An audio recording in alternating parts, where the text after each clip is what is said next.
పరిశుద్ధ గ్రంథంలో ఉన్న పుస్తకాలన్నిటినీ మనం క్రమంగా ధ్యానం చేస్తూ ఉన్నాం. ఒకదాని తర్వాత ఒకదాన్ని మనం తెలుసుకుంటూ ఉన్నాం. ఇప్పుడు వరకు మనం ఎన్ని పుస్తకాలు నేర్చుకున్నాం? పుస్తకాల పేర్లు చెప్పండి. ఆదికాండము, యోబు గ్రంథము, నిర్గమాకాండము, లేవియాకాండము, సంఖ్యాకాండము, ద్వితీయోపదేశకాండము, యెహోషువ, న్యాయాధిపతులు, రూతు, సమూయేలు, మొదటి గ్రంథం. ఎన్ని పుస్తకాలు అయినాయి? 10 పుస్తకాలు మనము తెలుసుకున్నాం. ఈరోజు మరొక పుస్తకాన్ని గురించి మనము తెలుసుకునే ప్రయత్నం చేద్దాం. వివిధమైన సందర్భాల్లో మనుషులు దేవునితో సహవాసాన్ని కోరుకుంటూ వారి యొక్క భావోద్వేగాలను ఎలా వ్యక్తపరిచారు అనేదాన్ని మనకు తెలియపరిచేటువంటి గ్రంథాన్ని కీర్తనల గ్రంథం అంటాం. ఏ గ్రంథం? కీర్తనల గ్రంథం. సో ఈ రాత్రి మనము ధ్యానం చేయబోయేటువంటి గ్రంథం అదే కీర్తనల గ్రంథం. అనేది మనకి పరిశుద్ధ గ్రంథంలో చాలా ముఖ్యమైనటువంటి పుస్తకం. ఎందుకంటే ఈ యొక్క కీర్తనల గ్రంథంలో ముఖ్యంగా దేవుని గూర్చినటువంటి విషయాలు చాలా లోతుగా రాయబడ్డాయి. చాలా ఎక్కువ విషయాలు దేవుని గురించి మనము ఈ గ్రంథం ద్వారా తెలుసుకోగలుగుతాం. అంతేకాదు మనం గ్రహించాల్సిన ఇంకొక విషయం ఏంటంటే ఈ గ్రంథంలో సుమారు 1000 సంవత్సరాలకు సంబంధించిన చరిత్ర రాయబడింది. 1000 years, 1000 సంవత్సరాల చరిత్ర ఉందన్నమాట. అంటే ఈ యొక్క గ్రంథము మోషే ఎంత పాతవాడో అంత పాతదే. మోషే కాలం నుండి రాయబడినటువంటి కీర్తనలన్నీ ఉన్నాయి. తర్వాత లేటెస్ట్గా అంటే హిజ్కియా అలాంటి భక్తుల జీవితాలకు సంబంధించిన, లేకపోతే సొలొమోన్ వరకు రాయబడినటువంటి కీర్తనలు కూడా ఇందులో మనము చూడవచ్చు. మొత్తం ఈ యొక్క కీర్తనల్లో, ఈ గ్రంథంలో 150 కీర్తనలు ఉన్నాయి. 150 కీర్తనలు. సందర్భం వచ్చింది కాబట్టి అందరికీ చెప్తున్నాను, కీర్తనలను మనం అధ్యాయాలని పిలవకూడదు. కీర్తనలు 1వ అధ్యాయం 2వ అధ్యాయం అనకూడదు. ఎందుకని పాటల బుక్లో మనం పాట నెంబర్ 24వ పాట పాడుకుందాం, 5వ పాట పాడుకుందాం అంటాం. అంతేగాని పాటల పుస్తకంలో 4వ అధ్యాయం పాట పాడుకుందాం అంటామా? కీర్తనలు అంటే పాటలే కాబట్టి కీర్తనలు 14వ అధ్యాయం 29వ వచనం అటు చెప్పకూడదు. 4వ కీర్తన 3వ చరణం, వచనం అనొచ్చు లేదా చరణం అనొచ్చు. ఓకే. సో ఇందులో 150 కీర్తనలు ఉన్నాయి. ఈ 150 కీర్తనల్లో కూడా పక్కాగా దావీదు గారు రాశారు అని చెప్పగలిగే కీర్తనలు 73. కానీ కొంతమంది పండితులు చెప్పేది ఏంటంటే దాదాపు 100 కీర్తనలు అంటే ఆయన రాశాడని స్పష్టంగా లేకపోయినా అవి ఆయన యొక్క రచన కిందకే వస్తాయి అనేది చాలామంది చెప్పే విషయం. సో మనం దాన్ని అంగీకరిస్తే 100 కీర్తనలు ఆయన అకౌంట్లోకి వెళ్ళిపోతాయి. ఎవరు? దావీదు భక్తుడు. ఇక మిగిలిన 50 కీర్తనలు ఇందాక నేను చెప్పినట్టుగానే మోషే, కోరహు కుమారులు, ఆసాపు, సొలొమోను, ఇలా చాలామంది రచయితలు ఆ మిగిలిన 50 కీర్తనలు రాశారు. కొంతమంది 10, కొంతమంది 12 అట్లా. ఈ కీర్తనల గ్రంథంలో మనం పాటల పుస్తకంలో రకరకాల పాటలు ఉంటాయి. ఒక్కొక్క సందర్భాన్ని బట్టి ఒక్కొక్క పాట రాసేటువంటి ఏ వ్యక్తి అయినా కానీ తన జీవిత అనుభవంలో ఒక సందర్భంలో పుట్టిన దాన్ని బట్టి ఆ పాట రాస్తూ ఉంటాడు. అలాగే కీర్తనల గ్రంథంలో కూడా రకరకాలైన కీర్తనలు ఉన్నాయి. ఒక రకమైన కీర్తన కాదు. అంటే రకరకాలైన సందర్భాల్లో ఆ కీర్తనలు ప్రొడ్యూస్ చేయబడ్డాయి, రాయబడ్డాయి. ఇంకొకటి, ఆ కీర్తనల ఉద్దేశం, కొన్ని కీర్తనలు దేవుణ్ణి స్తుతించడానికి, ఇంకొన్ని కీర్తనలు ఆయనకు కృతజ్ఞతలు చెల్లించడానికి, ఇంకొన్ని కీర్తనలు ఆయనకు ప్రార్థన చేయడానికి, ఇంకొన్ని కీర్తనలు ప్రత్యేకమైన సందర్భాల కోసం. అలాగా రకరకాలైనటువంటి కీర్తనలు ఉన్నాయి. ఇందులో చాలా డివిజన్స్ ఉన్నాయి. నేను అవన్నీ మీ దృష్టికి ప్రస్తుతం అయితే తీసుకురావట్లేదు. ఈ విషయాన్ని అయితే అలా గుర్తుపెట్టుకోండి. కీర్తనలన్నీ రకరకాలైన సందర్భాలకు సంబంధించిన కీర్తనలుగా ఉన్నాయి. ఇప్పుడు ఈ కీర్తనల గ్రంథాన్ని, ఈ యొక్క గ్రంథంలో ఉన్న 150 కీర్తనలను మనము తెలుగు బైబిల్లో ఏం చూస్తామంటే స్కందాలుగా విభజించారు. ఏంటిది? స్కందము. స్కందము, ప్రథమ స్కందము, ద్వితీయ స్కందము. స్కందము అంటే ఏంటంటే ఇంగ్లీష్లో స్క్రోల్ అని అర్థం. స్క్రోల్ అంటే అర్థం ఏంటంటే చుట్ట అని. చుట్ట అంటే ఆ రోజుల్లో పేపర్ లేనప్పుడు ఏంటంటే తోళ్ళు మీద రాసి చుట్టు పెట్టుకునేవాళ్ళు. ఓకే, కాబట్టి వాటి మీద రాసి పెట్టు. అయితే ఇక్కడ గుర్తించాల్సింది ఏంటంటే ఈ ఉన్న 150 కీర్తనల్ని వాళ్ళు ఏం చేశారంటే 5 భాగాలు చేసుకున్నారు. ఎన్ని భాగాలు? అందుకే ప్రథమ స్కందము, ద్వితీయ స్కందము, తృతీయ స్కందము, చతుర్థ స్కందము, పంచమ స్కందము అని ఉంటాయి అన్నమాట. 5 భాగాలే ఎందుకు చేశారు? 2 కారణాలు ఉన్నాయి. ఒక కారణం ఏంటంటే, ఫస్ట్ కారణం ప్రాక్టికల్ రీజన్ అనుకుందాం. ప్రాక్టికల్ రీజన్ అంటే ఏంటంటే, ఇప్పుడు మనం ఉన్నాము 150 కీర్తనలు కాదు, బైబులే మన చేతిలో ఉంది. ఎందుకంటే పేపరు అందుబాటులోకి వచ్చింది కాబట్టి. యెషయా గ్రంథం 45వ అధ్యాయం 9వ వచనం టక్కని తీసి చదువుతున్నాం.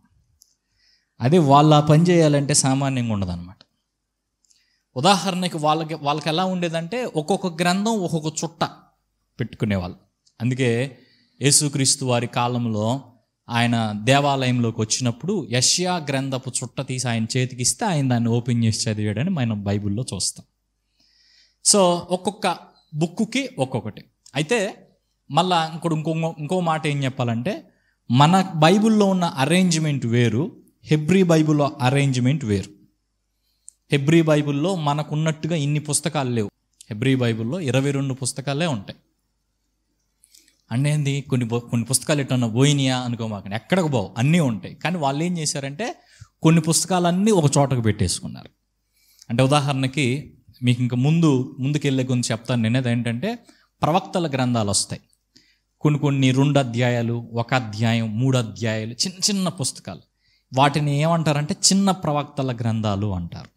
ఈ చిన్న ప్రవక్తల గ్రంథాలన్నీ దగ్గర వాళ్ళు 12 పుస్తకాలు ఏముంటాయి అవి, వాటిని ఒకటే బుక్ కింద చేసుకున్నారు వాళ్ళు. అట్లా కొన్నిటిని మెర్జ్ చేయటం. ఇప్పుడు మనకి సమూయేలు మొదటి గ్రంథం, సమూయేలు రెండవ గ్రంథం, కానీ వాస్తవంగా ఒకటే గ్రంథం. రాజులు మొదటి గ్రంథం, రాజులు రెండవ గ్రంథం, కానీ ఒకటే గ్రంథం. దినవృత్తాంతంలో మొదటి గ్రంథం, దినవృత్తాంతం రెండవ గ్రంథం, వాళ్ళకి ఒకటే. ఓకే, అయితే ఇప్పుడు కీర్తనలకు వచ్చినప్పుడు కీర్తనలో 118వ కీర్తన 4వ వచనం చదువుకుందాం అని ఒకవేళ వాళ్ళు ప్రయత్నం చేస్తే, చదువుకోవాలని వాళ్ళు అనుకుంటే, వాళ్ళు ఏం చేయాల్సి వచ్చేది?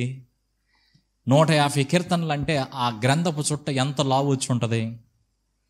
ఇప్పుడు ఎక్కడి నుంచి అక్కడికి తెరవాలన్నమాట. ఎందుకంటే అది మధ్యలో ఎడో ఉంటుంది. సో ఇది చాలా కష్టం. అట్లా తెరవటం కష్టము, మళ్ళీ దాన్ని చుట్టుకోవటం కష్టము. అందుకని చెప్పి ఇదంతా ఇబ్బందికరంగా ఉందని చెప్పేసి వాళ్ళు ఏం చేశారంటే దాన్ని 5 భాగాలుగా చేసుకున్నారు. 150 కీర్తనలని 5 చుట్టలుగా చేసుకున్నారు. రెండో విషయం ఏంటంటే అది ప్రాక్టికల్ రీజను. రెండవ ప్రశ్న ఏంటంటే 5 ఎందుకు చేసుకున్నారు? 6 చేసుకోకూడదా?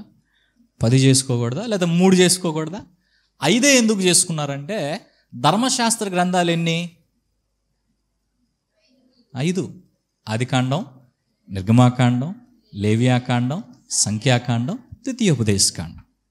మోషే ఇచ్చిన ధర్మశాస్త్ర గ్రంథాలు 5 కాబట్టి వాటికి పోలికగా వీటిని 5 గ్రంథాలు 5 చుట్టలుగా చేసుకున్నారు. ఇంకా చెప్పాలంటే ఈ 150 కీర్తనలు కూడా 5 చుట్టలుగా చేసుకున్నప్పుడు ఎలా వస్తాయి అంటే, మొదటి నుంచి 41 కీర్తనలు అదొక సెక్షన్, 42 నుంచి 72 అదొకటి, తర్వాత 73 నుంచి 89 ఇదొక చుట్ట, నెక్స్ట్ 90 నుంచి 106 అదొకటి, 107 నుంచి నెక్స్ట్ తర్వాత భాగం 150 చివరి దాకా. ఓకే, దీన్ని ఇంకొక రకంగా మనం ఎలా చూడొచ్చు తెలుసా? ఇదేమో ఆదికాండం, ఇది నిర్గమాకాండం, ఇది లేవీకాండం, వరుస తెలియదా నీకు? ఇది సంఖ్యాకాండం, ఇది ద్వితీయోపదేశకాండం. వరకు మనం అనుకోవటం కాదు, ఆ కీర్తనలు చదివితే కూడా ఆ గ్రంథాలతో పోలికలు కనబడతాయి మనకి. అర్థమైందా? ఈ భాగంలో మొదటి 41 కీర్తనల్లో ఆదికాండంలో ఉన్న విషయాలు ఏవైతే ముఖ్యమైన అంశాలుగా ఉన్నాయో వాటి గురించి ఇక్కడ చెప్పడం జరిగింది. నిర్గమాకాండంలో ఉన్న విషయాలు సెకండ్ భాగంలో. లేవీకాండంకి వచ్చినప్పుడు ఏంటంటే దేవుని మందిరాన్ని గురించి, ప్రత్యక్ష గుడారం గురించి, ఆ దేవుని మందిరంలో జరిగే సేవ గురించి, ఇలాంటి విషయాలన్నీ అక్కడ ఉన్నాయి. సో దాన్ని బట్టి మొదటి భాగంలో సృష్టికర్త గురించి, రెండవ భాగంలో స్వాతంత్రం గురించి, మూడవ భాగంలో ఆయన్ను ఆరాధించాల్సినటువంటి విధానం గురించి, నాలుగో భాగంలో ఇశ్రాయేల్ ప్రజలు చేసిన తిరుగుబాటు గురించి, ఐదవ భాగంలో దేవుని వాక్యాన్ని గురించి రాయబడింది. కీర్తనల్లో మనకు కనబడేటువంటి విషయాలు ఇవి. సరే, ఈ గ్రంథాన్ని నేను ఎందుకు చదవాలి? ఈ కీర్తనల గ్రంథాన్ని ఎందుకు చదవాలి? ఈ కీర్తనల గ్రంథాన్ని చదవడం ద్వారా ఉపయోగం ఏంటి? లేకపోతే ఈ గ్రంథం మనకు ఏమి నేర్పిస్తుంది అని ఆలోచిస్తే చాలా విషయాలు ఈ గ్రంథం మనకు నేర్పిస్తుంది. సో వాటిని మనం ఒక్కొక్కటిగా చూద్దాం. మొట్టమొదటిగా ఈ గ్రంథం మనకు నేర్పించేది ఏంటంటే, ఒకటి, దేవుని వాక్యానికి ప్రాముఖ్యత ఇవ్వాలి. కీర్తనల గ్రంథం మొదటి కీర్తన ఏంటి? సైలెంట్గా ఉన్నారే. దుష్టుల ఆలోచన చొప్పున నడవక, పాపుల మార్గమున నిలవక, అపహాస్కులు కూర్చుండు చోటన కూర్చుండక, యెహోవా ధర్మశాస్త్రమందు ఆనందించుచు దివారాత్రము దానిని ధ్యానించువాడు ధన్యుడు. అతడు నీటి కాలువల యోరన నాటబడి ఆకు వాడక తన కాలమందు ఫలమిచ్చు చెట్టు వలె ఉండును. అతడు చేయునదంతయు సఫలమగును. ఇట్లా అయితే మీరు ఏం గమనించారు? చెప్పడానికైతే చెప్పారు, కానీ ఏం గమనించారు? మొదటి కీర్తనే దేంతో ప్రారంభమవుతుంది? దేవుని వాక్యంతో ప్రారంభమవుతుంది.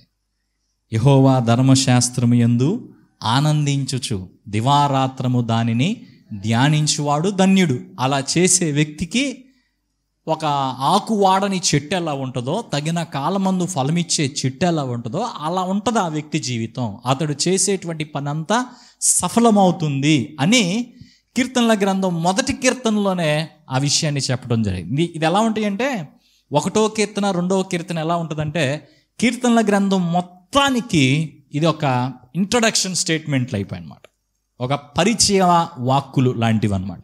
అంటే ఆ కీర్తనల గ్రంథం అంతటిని మనం విలువైందిగా ఎంచడం కోసం ఈ మొదటి కీర్తనలో ఉన్న విషయాలు రాయబడ్డాయి. సో కీర్తనల గ్రంథం ఈ అంశంతోనే ప్రారంభమవుతుంది. ఏ అంశంతో? దేవుని వాక్యానికి మనము ప్రాముఖ్యత ఇవ్వాలి. ఇంకా చెప్పాలంటే దేవుని వాక్యం యందు మనము ఆనందించాలి, దేవుని వాక్యాన్ని మనము ధ్యానించాలి. అలా చేస్తే మనకు విజయం దొరుకుతుంది, అలా చేస్తే మనకు దీవెన కలుగుతుంది అనే విషయాలు కీర్తనల గ్రంథం మనకు తెలియపరుస్తుంది.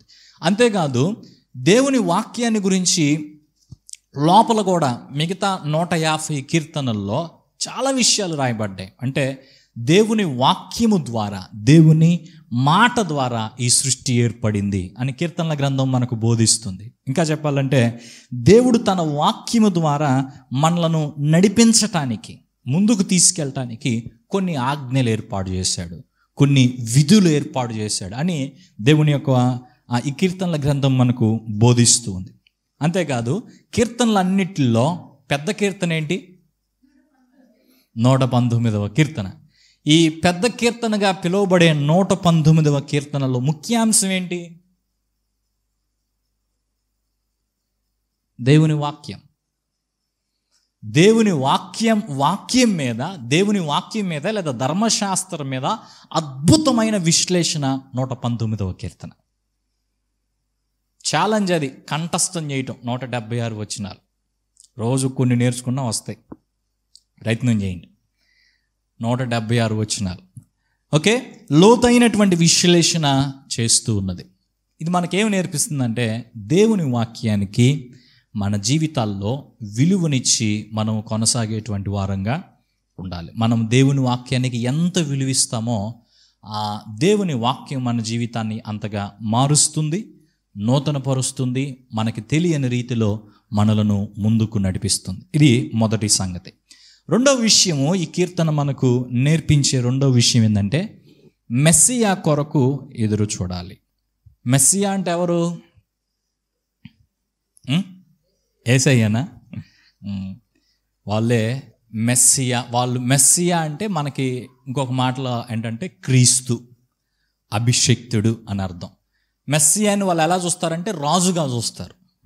అందుకే మనం ధ్యానం చేస్తున్న 45వ కీర్తనలో కూడా ఒక రాజును ఉద్దేశించి వాళ్ళు మాట్లాడుతూ ఉంటారు.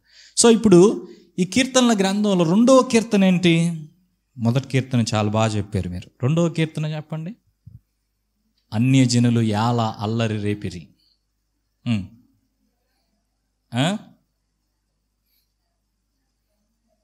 ఆకాశమందు ఆసీనుడైన వాడు నవ్వుచున్నాడు అని ఒక మాట ఉంటుంది. నన్ను అడుగుము, జనములను మీకు స్వాస్యముగాను సొత్తుగాను ఇస్తాను. చివరికి వచ్చేసరికి కుమారుణ్ణి ముద్దు పెట్టుకొనండి, లేని ఎడల ఆయన కోపిస్తాడు. ఈ మాటలన్నీ ఉన్నాయి. ఈ రెండవ కీర్తన ఏంటంటే మెస్సియాను గురించి తెలియపరిచే కీర్తన. క్రిందాక ఒక మాట చెప్పాను, గుర్తుందా మీకు? రకరకాలైన కీర్తనలు ఉన్నాయని చెప్పాను కదా. కొన్ని కీర్తనలు ఏడ్చే కీర్తనలు ఉన్నాయి, కొన్ని కీర్తనలు స్తుతించే కీర్తనలు ఉన్నాయి, కొన్ని కీర్తనలు ప్రార్థన కీర్తనలు ఉన్నాయి, కొన్ని కీర్తనలు మెస్సియా కీర్తనలు ఉన్నాయి.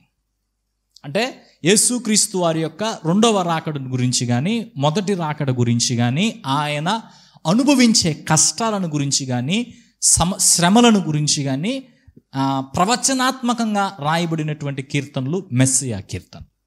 ఓకే, ఈ యొక్క రెండవ కీర్తన కూడా అదే ఆ కోవకు చెందినటువంటి కీర్తనే. అంటే దేవుని యొక్క రాజ్యమును గురించి వ్యక్తపరిచేటువంటి కీర్తన.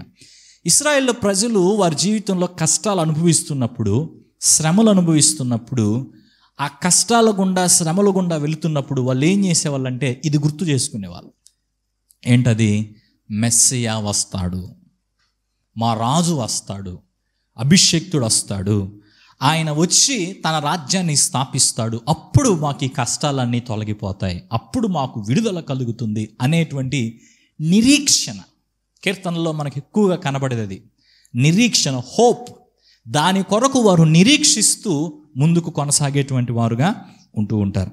సో ఇది మనకు నేర్పుతుంది ఏంటంటే మన యొక్క ఇబ్బందుల్లో, మన సమస్యల్లో మనము దేవునిపై నిరీక్షణ ఉంచుతూ ముందుకు కొనసాగాలి. ఎందుకంటే చూడండి, జీవితంలో నిరీక్షణ అనేది కోల్పోయామంటే ఇంకా మనం క్షణం కూడా బ్రతకలేం. ఎందుకంటే నిరీక్షణ నాకు తర్వాత క్షణం, తర్వాత దినము, తర్వాత సంవత్సరం, తర్వాత నెల నాకు మేలుకరంగా మారుతుంది, దేవుడు నాకు మేలుకరంగా దాన్ని మారుస్తాడు అనే నిరీక్షణ అనుకుంటే, నిరీక్షణ అంటే ఇంకొక మాటలో ఏం చెప్పొచ్చు అంటే ఆశాభావం అనే ఆశ అనుకుంటే, ఆ ఆశ మనలను బ్రతికింపజేస్తుంది.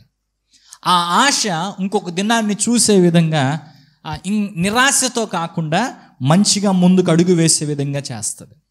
కానీ ఆ ఆశ చచ్చిపోయినప్పుడు, నిరీక్షణ మనం కోల్పోయినప్పుడు, ఇంకేముంది బ్రతికితే ఎంత, చనిపోతే ఎంత అని జీవితాన్ని లైట్గా తీసుకునేటువంటి పరిస్థితికి వెళ్ళిపోతాం. సో మన నిరీక్షణ మెస్సియా కొరకు, రానయున్న యేసుక్రీస్తు వారి కొరకు, ఆయన యొక్క సంపూర్ణ రాజ్య స్థాపన కొరకు. ఆయన బలమైనటువంటి రాజ్య స్థాపన భవిష్యత్తులో జరుగుతుంది. ఇప్పుడు అన్యాయం ఉన్న లోకంలో, ఇప్పుడు అక్రమాలు జరుగుతున్నా ఆయన వచ్చినప్పుడు ఆ అన్యాయాలను, అక్రమాలను అణిచివేసి నీతిగల ఆయన రాజ్యాన్ని ఆయన స్థాపిస్తాడు. నీతిగల రాజ్యాన్ని ఆయన స్థాపిస్తాడు. నీతిగల రాజ్యాన్ని స్థాపించటానికే ఆయన వస్తున్నాడని యేసుక్రీస్తు వారి రాక కొరకై మనము ఎదురు చూస్తూ, మనం అనుభవిస్తున్నటువంటి కష్టాల్లో, సమస్యల్లో మనము నిరీక్షణ కలిగి ముందుకు సాగేటువంటి వారంగా ఉండాలి. ఇది రెండవ విషయం. మూడవది, నిరీక్షణ మాత్రమే మనకు సరిపోదు, కానీ మనం ప్రస్తుతం అనుభవిస్తున్నటువంటి కష్టాల్లో సహనం కావాలంటే, పరిష్కారం కావాలంటే, మనం మన యొక్క సమస్యను ప్రార్థనాపూర్వకంగా దేవుని దగ్గరికి తీసుకెళ్ళాలి. సో మూడవదిగా ఈ గ్రంథం మనకు నేర్పేది ఏంటంటే, మన శ్రమల్లో ప్రార్థించాలి. కీర్తనల్లో ఎక్కువ భాగం వాళ్ళ యొక్క కష్ట పరిస్థితుల్లో వాళ్ళు చేసినటువంటి ప్రార్థన. కీర్తనలు ఎలా ఉంటాయి అంటే, ఒక వ్యక్తి ఒక పరిస్థితిలో ఎలాంటి కష్టాన్ని అనుభవిస్తున్నాడో, ఎలాంటి బాధను అనుభవిస్తున్నాడో ఆ కీర్తన చదివితే మనకు అర్థమైంది. ఉదాహరణకి 3వ కీర్తన గమనిస్తే 3వ కీర్తనలో ఏం కనపడుతుందంటే, దేవుడు కూడా ఆయనకు సహాయం చేయడని అందరు అనుకుంటున్నారు నా గురించి అంటాడు. ఉందా మాట? దేవుని వలన అతనికి సహాయం ఏమీ దొరకదని నన్ను గూర్చి చెప్పువారు అనేకులు. దావీదు పరిస్థితి అది. దేవుడు కూడా ఈయనకి సహాయం చేయడు, ఈయన ఇలా చేశాడు అలా చేశాడు అని మనుషులు ఆయన గురించి మాట్లాడుకుంటూ ఉంటే దాన్ని నేరుగా తీసుకొచ్చి దేవుని దగ్గర చెప్తున్నాడు దావీదు. అయ్యా, నా గురించి ఇలా అనుకుంటున్నారు, నా గురించి మనుషులు ఇలా మాట్లాడుకుంటున్నారు, ఆయన మీద పడిన నిందలు, ఆయన అనుభవిస్తున్నటువంటి కష్టాలను దేవుని దగ్గర ఆయన విన్నవించుకునేటువంటి వాడుగా ఉన్నాడు. సో ఒక వ్యక్తి ఏ కష్టాన్ని అనుభవిస్తున్నాడో, ఎట్లాంటి పరిస్థితుల్లో ఉన్నాడో అది ఆ పాట తెలియపరిచింది. ఇప్పుడు ఇది పాటలు పాడే క్రమం కూడా ఏదో గుర్తుపెట్టుకోండి. పాట పాడటం అంటే ఊరొక పాట పాడటం కాదు, కానీ పాటలో అర్థాన్ని గ్రహిస్తూ పాట పాడటం చాలా అవసరం. ఇప్పుడు నాకు ఒక పాట పాడే మనం, ఎడబాయని నీ కృప. ఆ పాటలో ఎంత లోతైనటువంటి భావం ఉందో. సో ఊరకు మనం పదాలు బాగున్నాయనో, ఇంకో రకంగా మ్యూజిక్ బాగుందనో, సంగీతం బాగుందనో, ట్యూన్ బాగుందనో పాటలు పాడుకోకూడదు. ముఖ్యమైనది ఏంటంటే ఆ పాడే పాటలతోటి, మన నోటితో మనం పలికే ఆ మాటలతోటి మన హృదయం ఏకీభవించాలి. మన యొక్క మనస్సు దానికి అంగీకరించాలి. దాని యొక్క భావంతో మన హృదయం పెనవేసుకొని పోవాలి. అప్పుడు ఇట్ మేక్స్ సెన్స్. దానివల్ల ఎంతో కొంత ప్రయోజనం ఉంటుంది, దానికి ఎంతో కొంత అర్థం చేకూరుతుంది. ఎందుకంటే ప్రతి పాట కూడా, ప్రతి కీర్తన కూడా ఇందాక మొదట్లో చెప్పినట్టుగానే ఒక భావోద్వేగం నుండి పుట్టింది. వాళ్ళు అనుభవిస్తున్నటువంటి కష్టాల్లో వాటిని ఆ రీతిగా వారు వ్యక్తపరిచారు. దాన్ని కీర్తనలు చదువుతుంటే అది మనకు అర్థమవుతుంది. వారు ఆ కీర్తనలో వాళ్ళ కష్టాల మధ్య కొన్నిసార్లు, ఎక్కడున్నావయ్యా నువ్వు, మా కష్టాలు ఇలా ఉన్నాయి, మా బాధలు ఉన్నాయి, ఇలా ఉన్నాయి, ఎక్కడున్నావు నువ్వు అని దేవుణ్ణి అడుగుతూ వచ్చారు. ఇంకొన్నిసార్లు ఎక్కడున్నావని దేవుణ్ణి అన్వేషిస్తూ వచ్చారు. లేదా మాకు సహాయం చేయమని దేవుణ్ణి వేడుకున్నారు. ఈ కష్టంలో మేము ఉన్నాము, మాకు సహాయం చేయమని దేవుణ్ణి వేడుకున్నారు. ఇంకొన్నిసార్లు నువ్వు వాగ్దానం చేసావు కదా, మా విషయంలో ఈ విధంగా నువ్వు వాగ్దానం చేసావు కదా, ఆ వాగ్దానం మరిచిపోవద్దు అని దేవుణ్ణి వేడుకున్నటువంటి వాళ్ళుగా కీర్తనాకారులు అందరూ కూడా ఉన్నారు. సో వారి యొక్క వారి శ్రమలో వారికి కలుగుతున్నటువంటి భావోద్వేగాలు, కొన్నిసార్లు ఏడుపు అనిపించిద్ది, కొన్నిసార్లు ఇంక చాలు నా జీవితం అనిపించిద్ది, ఇంకొన్నిసార్లు నవ్వు రావచ్చు, ఇంకొన్నిసార్లు జీవితం మీద చిరాకు అనిపించవచ్చు. ఇట్లా వాళ్ళ లోపల ఎలాంటి ఫీలింగ్ ఉందో దాన్ని అణిచిపెట్టుకోకుండా దేవుని ఎదుట దాన్ని కుమ్మరించారు. పాట అంటే అదే. మరి పోయిన బుధవారం అనుకుంటాను ఎస్టీ కాలనీ ప్రార్థనకి వెళ్తే 2వ పాట మన పాటల పుస్తకంలో ఏంటంటే, ఆ పాట ఏం పాట అది, హల్లెలూయా స్తుతించి పాడి కీర్తింతును అనే పాట ఒక అక్క పాడుతూ ఉంది. సువార్త అక్కన ఒక అక్క పాడుతూ ఉంది. పాడతా ఫస్ట్ చరణం బాగానే పాడింది, 2వ చరణం బాగానే పాడింది, 3వ చరణంకి వచ్చేసరికి ఇంకా వల్లగాక మైక్ పక్కన పెట్టి ఏడుస్తుందన్నమాట బోరున. ఎందుకంటే ఆ పాటలో ఉన్నటువంటి ఆ మాటలు ఆమె హృదయాన్ని అంతగా తాకాయి. 3వ వచనంలో ఏముంటుందంటే, అంతా నా వారేనని ఎంతో సంబరపడగా నట్టనడి సముద్రాన నన్ను ముంచినారు. ఫస్ట్ లైన్ పాడినట్టుంది, ఇంకా తర్వాత ఏడుస్తుంది. అంటే లోపల పొంగుకొస్తున్నటువంటి దుఃఖాన్ని, ఇప్పుడు దేవుని సన్నిధిలో మనం ఆరాధించేటప్పుడు వాటిని మనం అణిచేసుకోవాల్సిన అవసరం లేదు. నీకు ఏడవాలనిపిస్తే దేవుని సన్నిధిలో ఏడవచ్చు. మనం ఆరాధిస్తున్న దేవుడు మన తండ్రి కనుక మన శ్రమనంతా ఆయన దగ్గర కుమ్మరించవచ్చు. హన్నా అదే చెప్పింది కదా, ఏదమ్మా మత్తురాల్లాగా మౌనంగా ఉంటున్నావంటే, అయ్యా నేను మౌనంగా లేను, కానీ నా దుఃఖం అంతా, నా శ్రమనంతా నేను దేవుని సన్నిధిలో కుమ్మరించుకుంటున్నాను. కీర్తనలు అలాంటివి. సో ప్రతి కీర్తన కూడా, చాలా భాగం కీర్తనలు వారి శ్రమలో వారి యొక్క భావోద్వేగాలను ఏమాత్రము అణిచిపెట్టుకోకుండా దేవుని ఎదుట ప్రార్థనాపూర్వకంగా, అది ఊరకి ఏడవటం కాదు, ఏడవటం అంటే ప్రార్థనాపూర్వకంగా వాటిని వ్యక్తపరిచిన వారుగా ఉన్నాం. మా పరిస్థితి ఇలా ఉంది అని.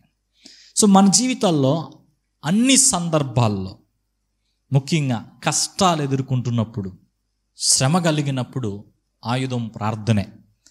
సమస్యలు ఎదుర్కొంటున్నప్పుడు దేవుని ఎదుటకు వచ్చి వాటిని ఆయనకు తెలియచెప్పి సహాయాన్ని పొందటానికి ప్రయత్నం చేయాలి అని ఈ గ్రంథం మనను ప్రోత్సహిస్తూ ఉంది. మన శ్రమలో మనం ఎక్కువగా ప్రార్థించాలి. మన భావోద్వేగాలు ఆ మనిషికి ఈ మనిషికి చెప్పుకోవటం కన్నా దేవునికి చెప్పుకోవాలి అని ఈ గ్రంథం మనకు నేర్పిస్తుంది. నాలుగవది దేవునిని స్తుతించాలి. కీర్తనల గ్రంథంలో చివరి 5 కీర్తనలు చూస్తే, ఉదాహరణకి 150 కీర్తన ఏముంటుంది?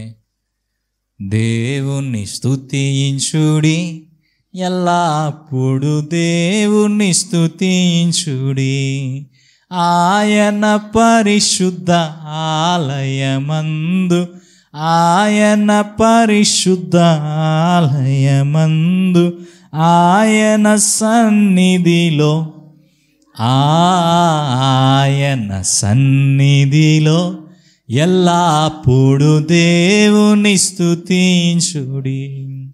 ఆ కీర్తన మొత్తం చెప్పేది అదే. బూరాధ్వనితో ఆయనను స్తుతించుడి, స్వరమండలములతో, ఆ స్వరమండలములతో ఇప్పుడు దేవుణ్ణి స్తుతించుడి. మనం పాడే ఈ ట్యూన్ కరెక్ట్ కాకపోవచ్చు, ఎందుకంటే రాగాలు ఉన్నాయి ఆడ. కీర్తనలో కూడా ప్రతిసారి కొన్ని చోట్ల రాశారు ఈ రాగం మీద దీన్ని పాడాలి అని. వాళ్ళు కరెక్ట్గా పాడతారు. యూదులైతే అదే రాగం మీద ఖచ్చితంగా పాడతారు. మనమే ఇది ఎవరో 150వ కీర్తన ఎవరో దీనికి ఈ రాగం పెట్టారు, కుదిరింది, అందరం పాడుకుంటున్నాం. ఇదే వాళ్ళు యూదులు దీన్ని ఇలాగే పాడతారని మనం చెప్పలేం, వాళ్ళు ఇంకొక రకంగా పాడవచ్చు. అయితే ఇక్కడ విషయం ఏంటంటే, ఈ లాస్ట్ 5 కీర్తనలు కూడా దేవుణ్ణి స్తుతించడానికి ప్రత్యేకంగా రాసిన కీర్తనలు. ఇంకొక రకంగా ఏం చెప్తారంటే వీటిని హల్లెలూయా కీర్తనలు అని కూడా అంటారు. హల్లెలూయా కీర్తనలు అని అంటారు. ఓకే, సో కీర్తనల గ్రంథం మొత్తానికి ప్రధానమైన అంశం ఇదే. ఏంటది? దేవుణ్ణి స్తుతించడం. ఇందాక పాయింట్లు ఏం చెప్పానంటే, ఇంతకు మును పాయింట్లో కీర్తనాకారులు ఆయా సందర్భాల్లో వారికి కలిగిన శ్రమను బట్టి దేవుని దగ్గర ప్రార్థన చేసినప్పటికీ, వారి వేదనను, వారు కలిగి ఉన్న బాధను కృమ్మరించినప్పటికీ, దేవుణ్ణి స్తుతించుటకు రాసినటువంటి కీర్తనలు ఈ శ్రమలో, వేదనలో, బాధను వ్యక్తపరుస్తూ రాసిన కీర్తనల కంటే ఎక్కువగా ఉన్నాయి. వెన్ వి కంపేర్, రెండింటిని మనం పక్కన పెట్టి చూస్తే, బాధతో రాసినటువంటి కీర్తనల కంటే దేవుణ్ణి స్తుతిస్తూ రాసినటువంటి కీర్తనలే ఎక్కువ కీర్తనలుగా ఉన్నాయి. దేవుణ్ణి మనం ఎందుకు స్తుతించాలి? దానికి కూడా ఆన్సర్ చెప్తుంది కీర్తనల గ్రంథం. దేవుడు మన సృష్టికర్త అయినందుకు మనం ఆయనను స్తుతించాలి. 139వ కీర్తనలో, నీవు నన్ను కలుగు చేసిన విధము చూడగా భయమును ఆశ్చర్యమును నాకు పుట్టుచున్నది, ఇందును బట్టి నేను నీకు కృతజ్ఞతాస్తుతులు చెల్లించుచున్నాను. ఆయన రాజుగా ఉన్నందుకు మనం ఆయనను స్తుతించాలి. మనకు సృష్టికర్తగా ఉన్నందుకు ఆయనను స్తుతించాలి. మనకు రాజుగా ఉన్నందుకు ఆయనను మనము స్తుతించాలి. ఆరాధనకు ఆయన మాత్రమే యోగ్యుడు కనుక ఆయనను మనము స్తుతించి ఆరాధించాలి. భవిష్యత్తులో ఆయన చేయబోయేటువంటి కార్యాలు, దేవుని వాగ్దానాలు మనం ఎదుట పెట్టుకున్నప్పుడు దేవుడు ఇలా చేయబోతున్నాడు అనే విషయాన్ని ఎరిగిన వారంగా మనం ఉండి మన జీవితాల్లో భవిష్యత్తులో చేయబోయే కార్యములను బట్టి మనము దేవుణ్ణి స్తుతిస్తూ ముందుకు సాగాలి. అంతేకాదు, గత కాలములో దేవుడు మన విషయంలో ఏ మేలులైతే చేశాడో, ఏ గొప్ప కార్యములైతే చేశాడో వాటన్నిటి నిమిత్తమై దేవునికి కృతజ్ఞతాస్తుతులు చెల్లిస్తూ ఈ కీర్తనాకారులు కొనసాగారు. అర్థమైందా? సృష్టికర్త అయినందుకు ఆయన స్తుతించారు, రాజుగా ఉన్నందుకు స్తుతించారు, భవిష్యత్తులో చేయబోయే కార్యాలను బట్టి దేవుణ్ణి స్తుతించారు. అంతేకాకుండా గత కాలంలో చేసిన కార్యాల నిమిత్తమై కృతజ్ఞతలు తెలియపరిచిన వాడుగా ఉన్నారు. ఇక్కడ ఇంకో విషయం గమనించండి. స్తుతికి లేదా ఆరాధనకు కృతజ్ఞతకు ఉన్న వ్యత్యాసం ఏంటంటే, దేవుడు ఏమై ఉన్నాడో దానిని బట్టి ఆయనను మనము స్తుతించి ఆరాధిస్తాం. అందరు ఇది అర్థం చేసుకో, కొంతమందికైనా అర్థమైతే సంతోషం. దేవుడు ఏమై ఉన్నాడో ఆయన మనకేం చేయాల్సిన పని లేదు. ఆయనకున్న లక్షణం ఇది. ఆయన రాజు, ఆయన నీతిపరుడు, ఆయన దీనుడు, ఆయన పరిశుద్ధుడు, ఆయన ఈ విధంగా విజయం ఇచ్చేవాడు. ఇట్లా ఆయనకున్న క్వాలిటీ ఇది, ఆయనకున్న లక్షణం ఇది. ఆ లక్షణాన్ని బట్టి మనం ఆయన్ని స్తుతించి ఆరాధిస్తాం. కృతజ్ఞత అనేది ఏమవుతుందంటే, మన జీవితంలో దేవుడు ఏమి చేశాడో, ఎటువంటి కార్యాలు జరిగించాడో వాటిని బట్టి, దేవా నా జీవితంలో నువ్వు ఇలాంటి కార్యములు జరిగించావు గనుక నీకు వందనాలని దేవునికి మనము కృతజ్ఞతాస్తుతులు చెల్లించేటువంటి వారంగా ఉంటాం. దీనికి దానికి వ్యత్యాసం అది. సో మన జీవితాల్లో దేవుడు ఏమై ఉన్నాడో దాన్ని మనం తలపోసుకుంటాం, ఆయన కార్యాలను తలపోసుకుంటాం. ఆయన మన జీవితంలో జరిగిస్తున్నటువంటి కార్యాలను గుర్తిస్తూ ఈ పని చేసావు నా కోసం, ఈ మేలు చేసావు నా జీవితంలో అని వాటిని మనం గుర్తిస్తూ, ఆయన భవిష్యత్తులో చేయబోయేటువంటి కార్యాలు, నీ వాగ్దానాన్ని బట్టి ఈ విధమైనటువంటి కార్యాలు భవిష్యత్తులో నా కొరకు నువ్వు చేయబోతున్నావు అని ఆ కార్యాలను గ్రహిస్తూ మనము దేవుణ్ణి స్తుతించే అనుభవాలు మన జీవితంలో కలిగి ఉండే వారంగా ఉండాలి. అది ఈ కీర్తనల గ్రంథం మనకు నేర్పిస్తున్న మరొక విషయం. 5వది, దేవుడు సమస్తానికి సృష్టికర్త అయి ఉన్నాడు. కొన్ని కీర్తనలు మనం చూస్తే, కీర్తనలు 8వ కీర్తన, 19వ కీర్తన, 104వ కీర్తన, 139వ కీర్తన, ఇలాంటి కీర్తనలు ఏం చెప్తున్నాయంటే, దేవుడు లోకమును సృజించిన విధానాన్ని, సృష్టికర్తగా ఆయనకున్న మేధస్సు, ఆయన మైండ్ ఎంత గొప్పదో, ఆయనకున్నటువంటి మహిమ ఎలాంటిదో వివరించేవిగా ఈ కీర్తనలు ఉన్నాయి. ఆయన కలుగు చేసిన ఈ సృష్టిని చూసి కీర్తనకారులు ఆశ్చర్యాన్ని వ్యక్తపరిచారు, ఆరాధన భావాన్ని వ్యక్తపరిచిన వారుగా ఉన్నారు. మనం కూడా మన జీవితాల్లో మన సృష్టికర్తను మనము జ్ఞాపకం చేసుకోవాలి, ఆయన్ని మనము స్మరించాలి.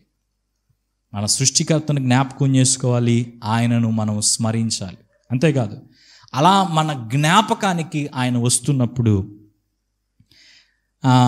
మన యొక్క జ్ఞాపకంలోనికి దేవుడి యొక్క కార్యములను, దేవుని యొక్క గొప్పతనాన్ని మన జ్ఞాపకంలోకి తీసుకొచ్చేవే ఈ కీర్తనలు. కొన్ని కీర్తనలు చదివితే ఆయన గొప్పతనం ఏంటో, ఆయన సృష్టికర్తగా ఎలాంటి మేధస్సును కలిగి ఉన్నాడో చాలా చక్కగా మనము అర్థం చేసుకోగలం. 6వది, దేవుడు సర్వభూమికి రాజు అయి ఉన్నాడు.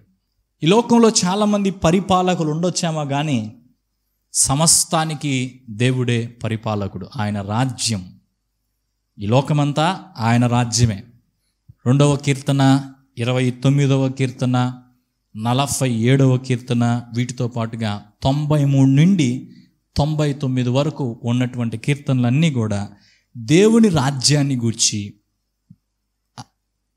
ఆయన సర్వభూమికి రాజు అయి ఉన్న విధానాన్ని గురించి మనకు వివరించేవిగా ఉన్నాయి. ఇదేం తెలియజేస్తుందంటే, ఆయన సృష్టికర్త మాత్రమే కాదు, సర్వభూమికి ఆయన రాజు అయి ఉన్నాడు. అంటే ఆయన పరిపాలకుడు కూడా. ఈ లోకమంతటిని సృష్టించడమే కాకుండా లోకమంతటిని ఆయన పరిపాలిస్తూ ఉన్నాడు. ఇప్పుడు దేవుడు సృష్టికర్త మరియు పరిపాలకుడు అనే విషయాన్ని మనం జ్ఞాపకం చేసుకున్నప్పుడు ప్రతి ఒక్కరూ దేవుని మీద విశ్వాసం ఉంచాలి. ఎందుకంటే ఆయన కంట్రోల్లో సమస్తం ఉంది కాబట్టి. ఆయన పరిపాలకుడు అన్నప్పుడు ఆయన కంట్రోల్లో, ఆయన అధీనంలో సమస్తం ఉంటాయి. సో వాటిని మనము జ్ఞాపకం చేసుకొని ఆయన యందు విశ్వాసం ఉంచుతూ, ఆయనను బట్టి ధైర్యంగా ఈ లోకంలో ముందుకు కొనసాగాలి. అది ఈ గ్రంథం మనకు నేర్పేటువంటి మరొక విషయం.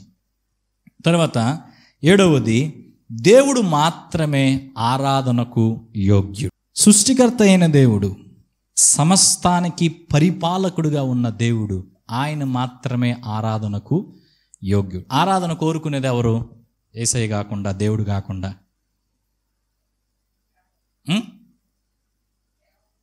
ఇంకెవరు లేరా? సాతాను. అర్థమైందా? దేవుడు కాకుండా ఆరాధన కోరుకునే ఇంకొక వ్యక్తి ఎవరంటే సాతాను. ఇప్పుడు యేసుక్రీస్తు వారిని కొండ మీదకి తీసుకెళ్ళినప్పుడు ఏముంది? సాతాను లాజ్యాలను చూపించి, నువ్వు నాకు సాగిలపడి మొక్కితే ఇవన్నీ నేను నీకు ఇస్తాను. అప్పటి నుంచి ఇప్పుడు దాకా సాతానుకున్న గొడవదే. అందరు నాకు మొక్కాలి, అందరు నాకు సాగిలపడాలి, అందరు నన్ను ఆరాధించాలి, దేవునితో నేను సమానంగా ఉండాలి. అందుకని ఆయన నుంచి దేవుడు తోసేసింది. ఎందుకంటే ఆరాధనకు యోగ్యుడు ఆయన ఒక్కడే, అర్హుడు ఆయన ఒక్కడే. మనం ఆరాధించాల్సింది ఆయన ఒక్కడే. ఇంకెవరు కూడా దాన్ని పంచుకోవడాన్ని దేవుడు ఒప్పుకోడు. మనము ఆయనకు మాత్రమే గొప్పతనాన్ని, గౌరవ భావాన్ని ఇవ్వాలి.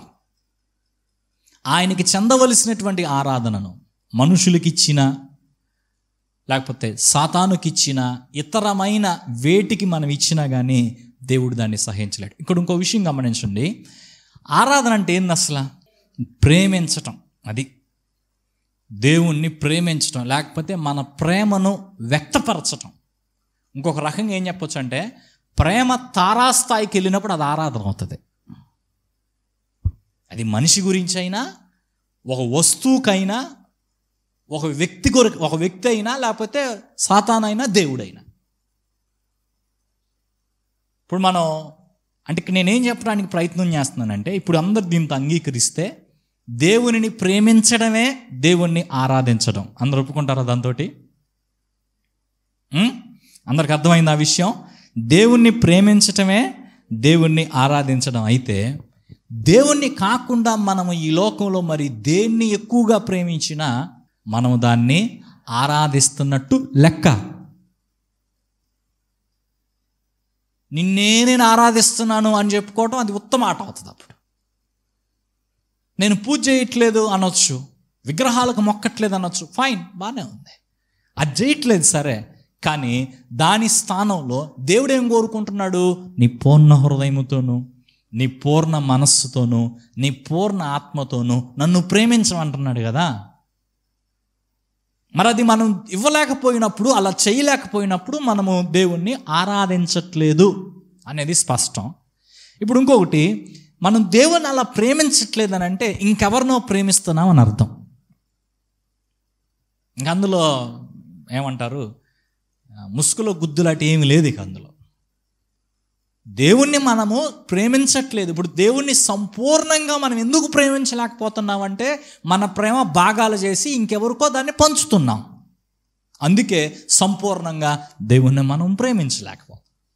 సంపూర్ణంగా మనము దేవుణ్ణి ప్రేమించేవారం అయితే ఖచ్చితంగా ఇంకెవరికి ఉండదు స్థానం. నా మొదటి ప్రేమ దేవునికే, సంపూర్ణంగా నేను దేవుణ్ణి ప్రేమిస్తున్నాను. మనం దేవుణ్ణి సంపూర్ణంగా ప్రేమించినప్పుడు, ఇతరుల వేరే విషయాలను ప్రేమించేటువంటి వారంగా ఉన్నప్పుడు మనకు దేవుడి కంటే అవి ఎక్కువైపోతాయి. దేవుని కంటే వాటికి ఎక్కువ విలువిస్తాం. ఇంకొక మాట చెప్తున్నా వినండి, మనం ఎవరినైతే ప్రేమిస్తామో, అందరు జాగ్రత్తగా ఈ మాట వినాలి, మనం ఎవరినైతే ప్రేమిస్తామో మనము ప్రేమించినటువంటి వ్యక్తులను బట్టి సంతోషంగా ఉంటాం, సంతోషిస్తాం. మనము ప్రేమించిన వ్యక్తులతో సమయాన్ని గడిపితే మనకు సంతోషం, మనకిష్టమైనటువంటి వ్యక్తులతో మాట్లాడితే మనకు సంతోషం, వాళ్ళతో కొంత సమయం గడిపితే మనకు ఆనందం, ఇంకా ఏదో సాధించినట్టుగా మనము భావిస్తాం. అందుకే యేసన్న గారి పాటలు దేవుని ప్రేమను వ్యక్తపరుస్తూ ఆయన రాసిన కొన్ని పాటలు చాలా లోతైన పాటలు. ఓ పాట ఉంటుంది, యేసయ్యా నా హృదయ స్పందన నీవే కదా, విశ్వమంతా నీ నామము గణనీయము. ఇందులో ఒక మాట 2-3 లైన్లు ఉంటాయి. నీవు కనిపించని రోజున ఒక క్షణమొక యుగముగా మారేనే. ఎందుకు మనకిష్టమైన వాళ్ళని మాటిమాటికి చూడాలనుకుంటాం, మాటిమాటికి కలవాలనుకుంటాం? నిన్ను చూడకపోతే, నిన్ను కలవకపోతే నాకు ఎట్లాగో. వై? ప్రేమ. కలిస్తే, చూస్తే నిన్ను చూశాను, సంతోషం. ఇంకొక లైన్లో రాశాడు, నీవు మాట్లాడని రోజున నా కన్నులకు నీ దురకరువాయని. ఎందుకు? ప్రేమ కోసం కొంతమంది చచ్చిపోతారు. ఎందుకు? నాకు అన్నం పట్టట్లేదు, నీళ్లు పట్టట్లేదు అంటారు. ఎందుకు? వారి ప్రేమ ఆ స్థాయిలో, తారాస్థాయిలో ఉన్నప్పుడు అలా ఉంటుంది. అది ఇప్పుడు దేవుణ్ణి ఆయన అంతగా ప్రేమించాడు కాబట్టి ఆ ప్రేమను బట్టి ఆ మాటలు ఆయన రాయగలిగాడు. ఇప్పుడు మన జీవితంలో మనం గమనించాల్సింది ఏంటంటే, ఇక్కడ మెయిన్ పాయింట్ ఇదే, అర్థం చేసుకోవాల్సింది ఏంటంటే, మనము దేన్ని ప్రేమిస్తామో దాని యందు ఆనందిస్తాం. దేన్ని ప్రేమిస్తామో దాని యందు ఆనందిస్తాం. మళ్ళీ ఇప్పుడు బ్రేక్ డౌన్ చేద్దాం. మొదట ఏమన్నాను? ఆరాధన అన్నా. ఆరాధన ఏమన్నాను? ప్రేమ అన్నాను. ప్రేమను ఇప్పుడు ఏమంటున్నాను? ఆనందం అంటున్నాను. ఇప్పుడు దీన్ని ఇది ఎడకి సరిపోయింది, ఇది ఎడకి సరిపోయింది, మరి ఆడకి ఇది చాలదా? అంటే ఏంటి? మనము దేన్ని ఆరాధిస్తామో దాన్ని ప్రేమిస్తాం, దేన్ని ప్రేమిస్తామో దానిలో మనం ఆనందిస్తాం. ప్రేమించటమే ఆరాధించటం అయితే ఆనందించటమే ఆరాధించటం కాదా? ఎందులో మనం ఎక్కువగా ఆనందిస్తున్నామో దాన్ని మనం ఆరాధిస్తున్నట్టు కాదా? ఒక్కొక్కరం ఒక్కొక్క దాంట్లో ఆనందిస్తూ ఉంటాం, మునిగి తేలుతూ ఉంటాం, మన సమయాన్నంతా దానికి కేటాయిస్తూ ఉంటాం. అది ఒకటే ప్రశ్న ఈ రాత్రి మనల్ని అందరం మనం అడగాలి. దాన్ని నేను దేవుని కంటే ఎక్కువగా ప్రేమిస్తున్నాను. ఒకవేళ దేవుని కంటే ఎక్కువగా నేను ప్రేమిస్తున్నట్లయితే ఇందులో నేను ఏ విషయంలో అయితే నేను ఎక్కువగా ఆనందిస్తున్నానో అంత ఆనందం మరి దేవునిలో నేను పొందుతున్నానా? ఇప్పుడు కీర్తనల గ్రంథంలో బాగా అప్పచెప్పాం మనం, యెహోవా ధర్మశాస్త్రమందు ఆనందించుచు. దేవుని గురించి తెలుసుకుంటున్నప్పుడు, దేవుని గురించి వింటున్నప్పుడు 63వ కీర్తనలో కీర్తనాకారుడు ఏమంటాడంటే, రాత్రి జాముల యందు నా మంచం మీద పరుండి నిన్ను జ్ఞాపకం చేసుకుంటే ఎట్టుందంట? ఎందుకు? కొవ్వుతో మెదడుతో పోల్చాడు దాన్ని. మాంసంలో దానికి మించిన శ్రేష్టమైంది లేదు. కొవ్వు మెదడు తింటే ఎలా ఉంటుందో నీ వాక్యాన్ని ధ్యానిస్తుంటే నాకు అలా ఉంది అన్నాడు. అంటే అంతగా ఆయన దేవునిలో ఆనందిస్తున్నాడు. ఈ రాత్రి మనం కూడా గుర్తించాల్సింది, గ్రహించాల్సిన విషయం ఏంటంటే, మనము దేవుణ్ణి మాత్రమే ఆరాధించాలి, అనగా దేవుణ్ణి మాత్రమే ప్రేమించాలి. అన్నిటికంటే ఎక్కువగా దేవునిలోనే మనం ఆనందించాలి. అప్పుడే హబక్కుకు చెప్పినట్టు చెప్పగలుగుతాం. ద్రాక్ష చెట్లు ఫలింపకున్న, అంజూరం పూయకున్న, ఒలీవ కాపు కాయకున్న, పైరు పంటకు రాకున్న, గొర్రెలు దొడ్డిలో లేకున్నా, శాల పశువులు లేకున్నా, ప్రభువే నాకు ఆనందం, నీ వెదికే సంతోషం. ఎన్ని లేకున్నా రాకున్నా ఉన్నాయో చూడండి. ద్రాక్ష చెట్లు లేకపోతే ద్రాక్ష రసం ఉండదు, ఒలివ చెట్లు లేకపోతే నూనె ఉండదు, శాలలో పశువులు లేకపోతే పాలు ఉండవు, మాంసం ఉండవు, బట్టలు ఉండవు, నీకు చాలా ఉండవు. పొలములో పైరు పంటకు రాకపోతే తినడానికి ఏమి ఉండదు. ఇలా ఎన్ని ఉన్నా లేకపోయినా నేను నీ యందు ఆనందిస్తాను. నువ్వు ఉన్నావు కాబట్టి నేను నీ యందు ఆనందిస్తాను. కాబట్టి ఈ రాత్రి మనం దీన్ని పరిశీలించుకోవాలి. మనము దేవుణ్ణి మాత్రమే ఆరాధన చేసే వారంగా ఉండాలి. దాని గురించి కీర్తనల గ్రంథం మరొకసారి మనకు గుర్తు చేస్తూ ఉండగా దానికి మనం లోబడదాం. ఇక లాస్ట్ పాయింట్, ఇది కొంచెం పెద్దది, నేను బోర్డు మీద రాయట్లేదు, కావాలంటే రాసుకోండి, లేకపోతే లేదు. మనమున్న ఏ పరిస్థితిలోనైనా మన హృదయ అంతరంగంలోని భావాలను వ్యక్తం చేస్తూ ఆయనతో సహవాసం చేయొచ్చు. మనమున్న ఏ పరిస్థితిలోనైనా మన హృదయ అంతరంగంలో ఉన్నటువంటి భావాలు, అంటే ఒక్కొక్కసారి ఒక్కొక్క రకంగా మనకు అనిపిస్తుంది. ఒకసారి ఏడ్పు, అదే ఈ లోకయాత్రలో నేను సాగుచుండగా ఒకసారి నవ్వు వచ్చిద్ది, ఒకసారి ఏడుపు వచ్చిద్ది, ఒకసారి బాధ కలిగిద్ది, ఒకసారి సంతోషం, ఒకసారి కొన్నిసార్లు కొంతమంది చనిపోతారు, కొంతమంది పుడతారు, కొంతమంది పెరుగుతారు, కొంతమంది విరుగుతారు, కొంతమంది నలుగుతారు, కొన్ని పొందుకుంటాం, కొన్ని పోగొట్టుకుంటాం. Whatever the situation. కొన్నిసార్లు గెలుస్తాం, కొన్నిసార్లు ఓడిపోతాం, కొన్నిసార్లు మనుషులు మనల్ని పొగుడుతారు, కొన్నిసార్లు మనుషులు మనల్ని తిడతారు, కొన్నిసార్లు మనుషులు మనల్ని నెత్తిని పెట్టుకుంటారు, కొన్నిసార్లు కాళ్ళ కింద వేసి తొక్కుతారు, కొన్నిసార్లు గౌరవిస్తారు, కొన్నిసార్లు అవమానపరుస్తారు, కొన్నిసార్లు హెచ్చిస్తారు, కొన్నిసార్లు కించపరుస్తారు. ఇవన్నీ జీవితంలో ఉండే రకరకాల అనుభవాలు. ఈ అనుభవాలకు మన యొక్క హృదయం ఖచ్చితంగా స్పందించింది. అయితే ఆ స్పందన కొంతమంది చెప్తారు, కొంతమంది చెప్పరు. హృదయ అంతరంగంలో ఏదో ఒక స్పందన అయితే ఉంటుంది. కొన్నిసార్లు బాధ ఉండిద్ది, కొన్నిసార్లు సంతోషం ఉంటుంది. సో మనమున్న ఏ పరిస్థితుల్లోనైనా మన హృదయ అంతరంగాల్లోని భావాలను వ్యక్తం చేస్తూ, నాకు ఇలా అనిపిస్తుంది ప్రభువా, నాకు ఈరోజు చాలా సంతోషంగా ఉంది, లేకపోతే నాకు ఈరోజు చాలా దుఃఖంగా ఉంది, నాకు ఈరోజు ఏడుపు వస్తుంది, నాకు ఈరోజు మనసేం బాగలేదు.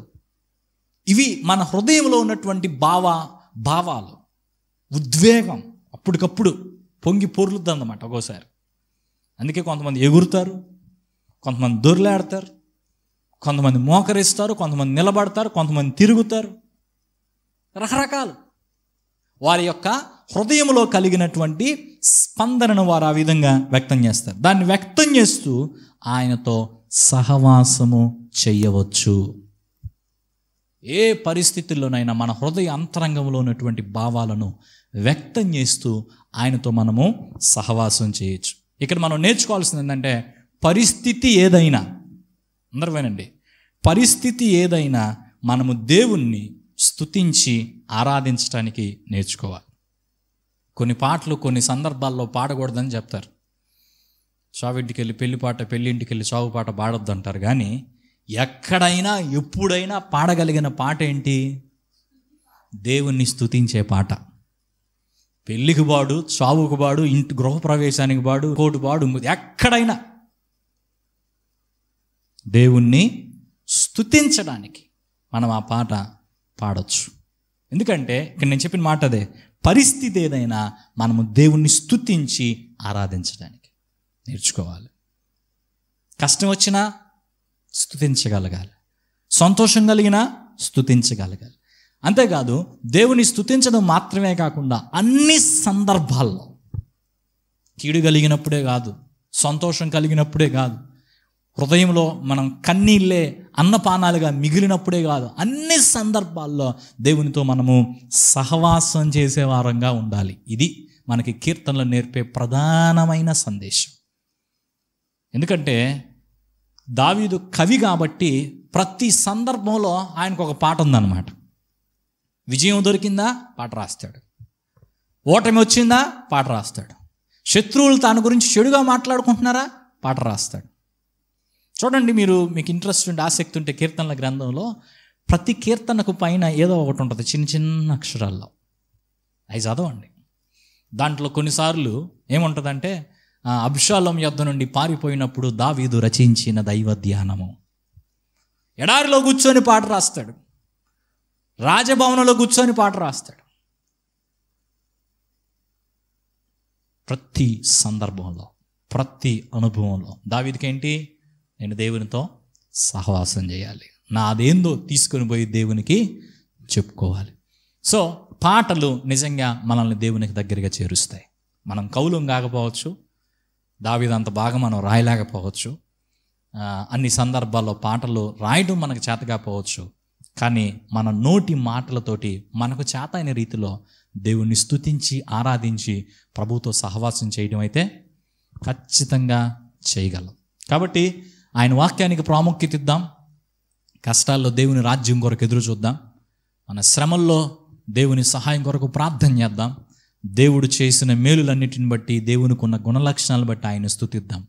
ఆయనే సృష్టికర్తని, ఆయనే పరిపాలకుడని, ఆయన మాత్రమే ఆరాధనకు యోగ్యుడని ఎరిగి అన్ని సందర్భాల్లో ఆయనతో మనం సహవాసం చేస్తూ, ఆయన మనము స్తుతిస్తూ ముందుకు కొనసాగేటువంటి వారుగా ఉందాం.